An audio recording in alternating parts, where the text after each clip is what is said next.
Hello बच्चों, हम economics की 11th क्लास का 4th चैप्टर कर रहे हैं। उसमें लास्ट वीडियो में हमने टॉपिक किया था सीरीज और उसके प्रकार। तो जो सीरीज थी या श्रृंखला थी वो दो प्रकार की मैंने बताई थी आपको। इंडिविजुअल सीरीज यानी कि व्यक्तिगत श्रृंखला, दूसरी है आवृत्ति श्रृंखला।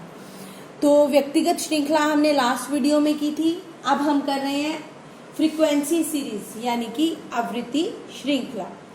आवृत्ति श्रृंखला क्या होती है? आवृत्ति होता है कि जो कोई ऐसा जो इकाई है जो बार बार रिपीट होती है वो होती है उसकी आवृत्ति, फ्रीक्वेंसी। ठीक है, तो कि कोई चीज कितनी बार आती है। अगर मान लो कि कोई भी क्लास में 3 अंक हैं, 10 नंबर हैं, वो बार बार आ रहे हैं, मतलब 3 बच्चों के 10 नंबर हैं, तो 10 की फ्रीक्वेंसी या आवृत्ति होगी 3। तो जो फ्रीक्वेंसी सीरीज है या आवृत्ति श्रृंखला है वो दो टाइप की होती है। डिस्क्रीट सीरीज यानी कि खंडित श्रृंखला और कॉन्टिन्यूस सीरीज यानी कि अखंडित श्रृंखला। डिस्क्रीट सीरीज या खंडित श्रृंखला क्या होती है? इसमें हर एक इकाई, हर एक यूनिट का अलग अलग माप होता है। जो इकाई जितनी बार आती है उतनी ही उसकी आवृत्ति होती है। आवृत्ति मतलब कोई चीज कितनी बार आ रही है। दूसरा है क्लास फ्रीक्वेंसी यानी कि वर्ग आवृत्ति। वर्ग आवृत्ति क्या होता है?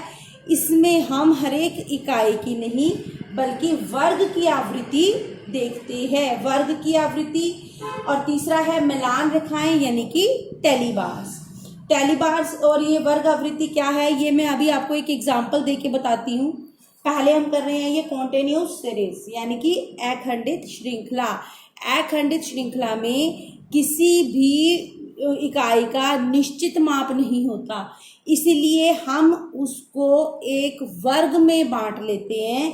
इसी को ही क्लास फ्रीक्वेंसी कहते हैं। जैसे कि अब है कि 10 अब कोई क्लास है, उस क्लास में हम बच्चों के नंबर्स की बात करते हैं। टेस्ट हुआ था मान लो, तो टेस्ट में बच्चों के नंबर्स की बात करते हैं। अब क्या है, किसी बच्चे के 10 आए, 10.5, 11, 11.5 या भार है, तो किसी का 10 किलोग्राम है, किसी का 10.1 है, किसी का 10.5 है, किसी का 10.7 है, किसी का 10.8 है। तो बहुत सारे अलग अलग उसमें ऑप्शंस हो सकते हैं। तो हम सबको अलग अलग नहीं माप सकते, निश्चित माप संभव नहीं होता। हम क्या करते हैं, 10 किलो से 15 किलो के बीच में कितने बच्चे हैं, 15 किलो से 20 किलो के बीच में कितने बच्चे हैं, 20 से 25 के बीच में कितने बच्चे हैं, 25 से 30 के बीच में कितने बच्चे हैं। ये होती है अखंडित श्रृंखला कि किसी का निश्चित माप संभव नहीं है। और जो अब ये बन गई ना, इसको बोलते हैं क्लास या फिर वर्ग। पहली क्लास क्या है, 10 to 15। पहला वर्ग 10 से 15। दूसरी क्लास या वर्ग क्या होगा, 15 से 20। Third class 20 to 25।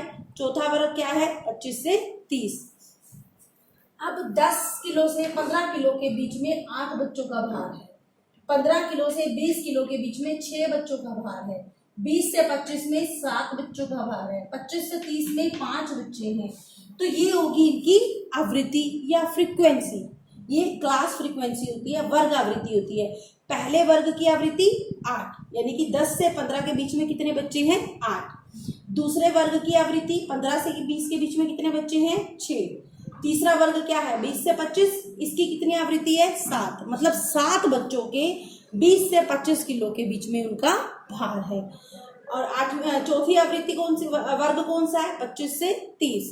तो इसकी आवृत्ति कितनी है, 5। फ्रीक्वेंसी 5 है, मतलब कि 5 बच्चों का वेट 25 से 30 के बीच में है। इनको बोलते हैं वर्ग और ये है फ्रीक्वेंसी। ये क्लास, ये फ्रीक्वेंसी, या ये वर्ग और ये आवृत्ति। कि पहली क्लास की 8 फ्रीक्वेंसी है, दूसरी की 6 है, तीसरी की 7 है और चौथी की 5 है। तो फ्रीक्वेंसी मतलब कोई चीज कितनी बार आई है। क्लास फ्रीक्वेंसी किस क्लास में, किस वर्ग में कितनी फ्रीक्वेंसी है। अब है ये टेलीबार्स। टेलीबार्स क्या होते हैं, कॉन्टिन्यूस सीरीज भी यही होती है बेटा। अब टेलीबार्स क्या होते हैं कि जब हमारे पास एक सीरीज होती है, हम उसकी जब फ्रीक्वेंसी की बात करते हैं तो हम उसकी फ्रीक्वेंसी कैसे पता लगाते हैं? उसकी फ्रीक्वेंसी पता लगाते हैं हम टेली बार से, यानी कि मिलान रेखाओं के द्वारा। फॉर एग्जाम्पल, अब ये डिस्क्रीट सीरीज की बात है, खंडित श्रृंखला की, जिसका प्रत्येक इकाई का निश्चित माप होता है। अब क्या है कि टेस्ट हुआ 20 मार्क्स का, 20 मार्क्स में से बच्चों के मार्क्स ऐसे आए हैं 10,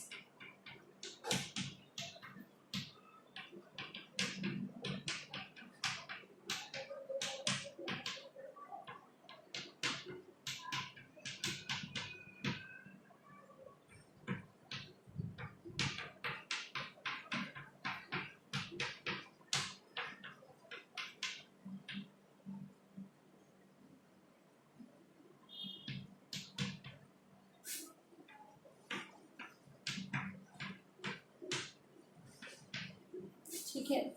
अब फ्रीक्वेंसी की कोई इकाई कितनी बार आई है तो हम इसको मिलान रेखाओं के द्वारा करते हैं, टेली बार्स के द्वारा करते हैं।